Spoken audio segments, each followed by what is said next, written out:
What if I told you that the most dangerous mistake people make in life is trying to be reasonable?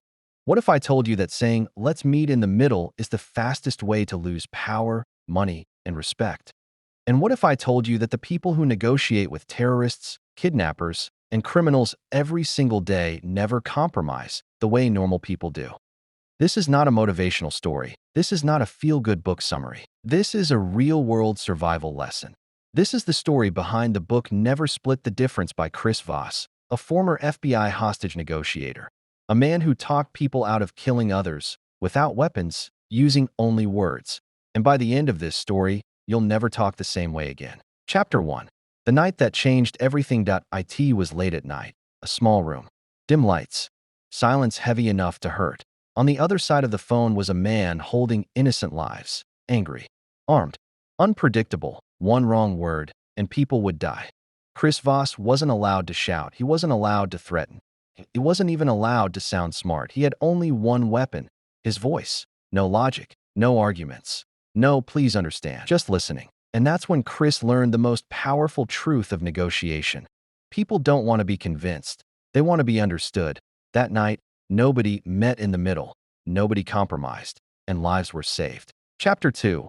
Why compromise is a trap. We are taught since childhood that be polite, be reasonable, meet halfway. Compromise is mature. But the FBI discovered something shocking.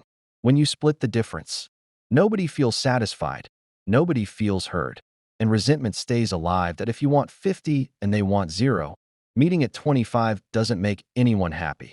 It just makes both sides feel like losers. Chris Voss calls this the illusion of fairness. It looks fair. It sounds fair, but it silently kills trust and power. That's why the title says, the backhand index pointing right, never split the difference. Chapter 3. The Power of Tactical Empathy. Now here's the twist. This book is not about manipulation.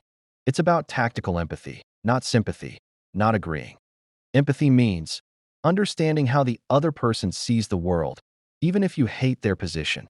Chris discovered that when people feel understood, their brain relaxes, anger drops, defenses fall, and real conversation begins. So instead of saying, you're wrong, that doesn't make sense, be logical. You say things like, it sounds like you feel cornered.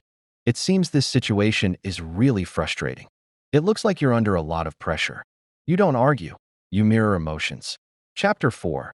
Mirroring, the simplest trick that works everywhere. One of the most powerful tools in the book is mirroring. It's simple. You repeat the last few words someone says calmly. Example, boss, this deadline is impossible. You, impossible. Suddenly, they keep talking. Mirroring makes people feel heard, reveal more information, slow down emotionally. Chris Voss used this with criminals. You can use it with clients, customers, parents, teachers, business partners. Silence plus mirroring equals control. Chapter 5. The Magic of Labeling Emotions. People think emotions are weakness. FBI negotiators know emotions are data. Chris teaches something called labeling. You name the emotion the other person is feeling. Examples. It sounds like you're angry. It seems like you feel disrespected. It looks like you're worried about losing control. Here's the magic part. When you correctly label emotions, they lose intensity. The brain relaxes. People stop fighting. They feel safe. And once people feel safe, they become negotiable. Chapter 6. No is not the enemy. Most people fear hearing no. Chris Voss loves it. Why? Because no means the person feels safe. They are setting boundaries. The conversation is real. Yes can be fake. No is honest. Instead of forcing yes, Chris asks questions that invite no: is this a bad time? Would it be ridiculous to suggest? Do you disagree?